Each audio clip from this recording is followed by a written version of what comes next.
You are not responsible for making everyone happy. I learned that lesson the hard way. In today's video, I'm going to show you how to flip this narrative and finally put yourself first without guilt. Now, have you ever caught yourself agreeing to do something you didn't really want to do just because it made someone else happy? Maybe you even convinced yourself that it wasn't a big deal, only to leave yourself feeling completely drained afterwards. That kind of guilt-fueled yes is so common for so many of us because people-pleasing just feels impossible to stop. It's like it's built into who we are. But here's the truth, it's not. People-pleasing is a learned behavior, not a personality trait. And once you understand where it comes from, you can understand how to start to unlearn it. Think back to childhood, when so much of our view of the world begins to take shape. If you grew up in an environment that love or validation felt inconsistent, maybe your parents were overcritical or maybe affection came with conditions, you probably learned an important lesson early on. In order to feel safe and valued, you had to keep the peace. You had to be agreeable. You had to earn your place by making other people happy, no matter what the cost to yourself. In some cases, this might have actually been a survival mechanism. Kids in controlling or often emotionally unpredictable households often become hyper aware to other people's moods, and they try to avoid doing things that could lead to conflict. Other times, these behaviors become so ingrained in us that they then lead into our adulthood. And it stops being about just making your parents proud, and it evolves into this constant need to please everyone. Friends, co-workers, strangers, everyone. And the cycle keeps going. When you say yes and agree to things, people smile. They praise you. They thank you for your help and your kindness. That external validation feels good. It's like a dopamine hit that tells your brain, I'm doing the right thing. But then what happens underneath? Well, every time you ignore your own needs to cater to somebody else's, you lose a part of yourself. And deep down, it hurts. It's like you're creating a tug of war inside of you, where one side it's your desire to help people, to be liked, to avoid disappointment, which isn't necessarily bad. But then on the other side, there's exhaustion and resentment because you've been pouring from an empty cup for way too long. You might find that no matter how much you give to other people, you still don't feel fulfilled. What makes it harder to stop is the anxiety that comes with setting boundaries. When you say yes all the time, the mere thought of turning someone down, it can be terrifying. Psychologists have found that people pleasers spend a lot of energy trying to predict how other people will react. So they're constantly scanning for potential conflict, and it keeps you in a place of anxiety. What if they get upset? What if they stop liking me? What if they think I'm selfish? And because people pleasing has become such a strong habit, it often feels like it's just part of who you are. But here's the thing, it's not. People-pleasing might be something that you've done for years, but it's not something that you have to carry with you forever. You can stop asking, how do I make everyone happy? And start asking, what do I need? And how do I honor that without guilt? But let's be clear, breaking free from this cycle doesn't mean that you stop caring about others. That is quite the opposite. It means that you can start caring from a place of strength and not obligation. And the shift, it changes everything. So in this next part of the video, we're gonna talk about how to look at it from a place of letting go of the guilt and start saying no without the fear. Because here's the truth that nobody will tell you. Setting boundaries is not selfish. It's a foundation for healthy and fulfilling relationships, okay? It is necessary. So let's talk about the power of no without feeling guilty. Because what if saying no could actually help you feel empowered instead of leaving you feeling guilty? For a lot of people pleasers, that feels impossible to even imagine. The minute you even think about saying no, there's a whole knot in your stomach, right? Like you've already let someone down before the words have even come out of your mouth. That guilt though, that comes from a place of deeper meaning. It's tied to the fear of rejection. It's tied to the fear of disapproval. Somewhere along the way, you've probably convinced yourself that saying no is selfish or unkind. But what if I told you that setting boundaries doesn't push people away? It actually strengthens your relationships in a deeper way. Here's the thing to think about. People pleasers often fall into the trap of believing that their worth is measured by how much they can do for other people. The idea of disappointing someone, it feels unbearable because it feels tied to their value as a person.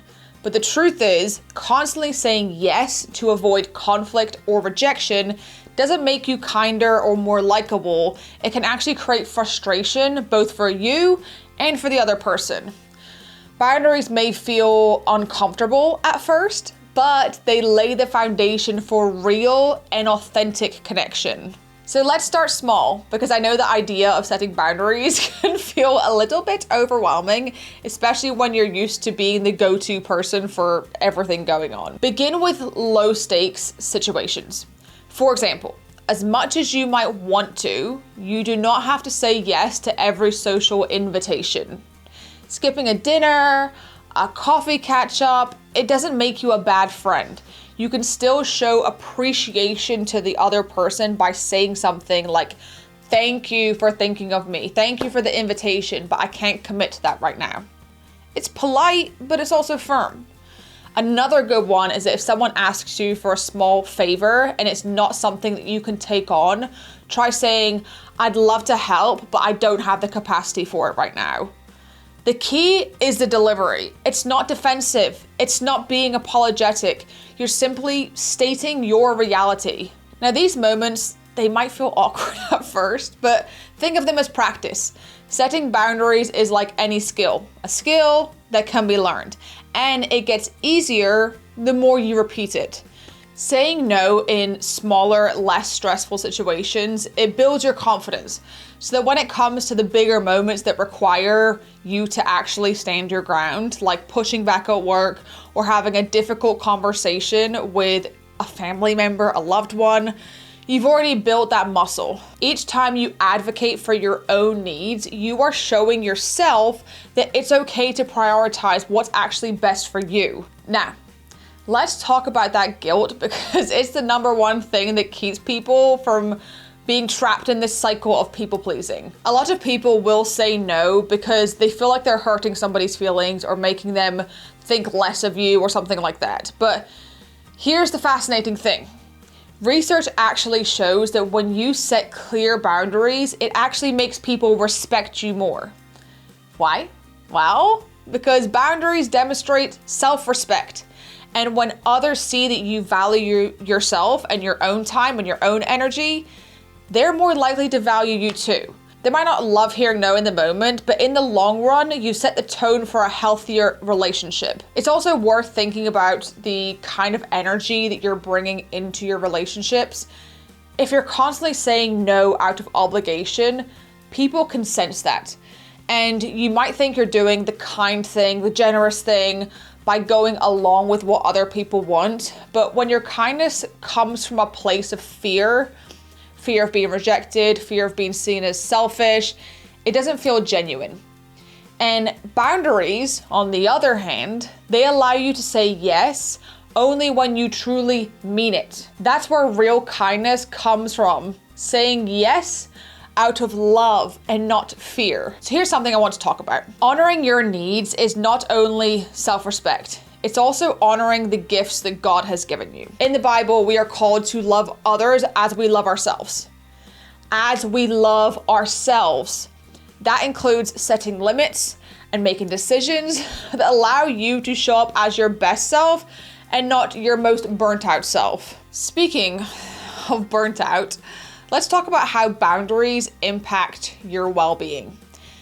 Studies show that when you stretch yourself too thin, trying to please everyone else, it doesn't just leave you feeling exhausted, it can also actually increase your risk of anxiety, depression, and even other health issues. On the other hand, when you actually prioritize your own needs through boundary setting, you're less likely to feel overwhelmed and actually resentful to other people. You're creating a space in your life to rest and reset and recharge and focus on what actually aligns with your values. You pour from a cup that is overflowing, not empty. So let's shift the narrative real quick here. Saying no does not mean you're caring less. It does not mean you are less generous. It does not make you less kind. It makes you intentional. It means that you are choosing where to direct your energy, and that's a good thing for you and for the people around you.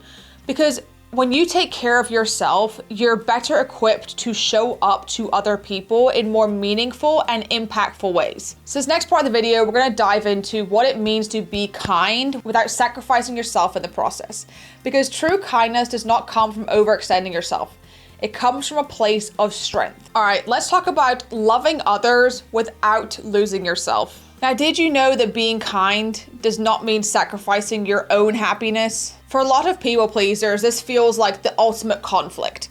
Like, you want to be seen as a good person who simply cares and is there for you when others need you.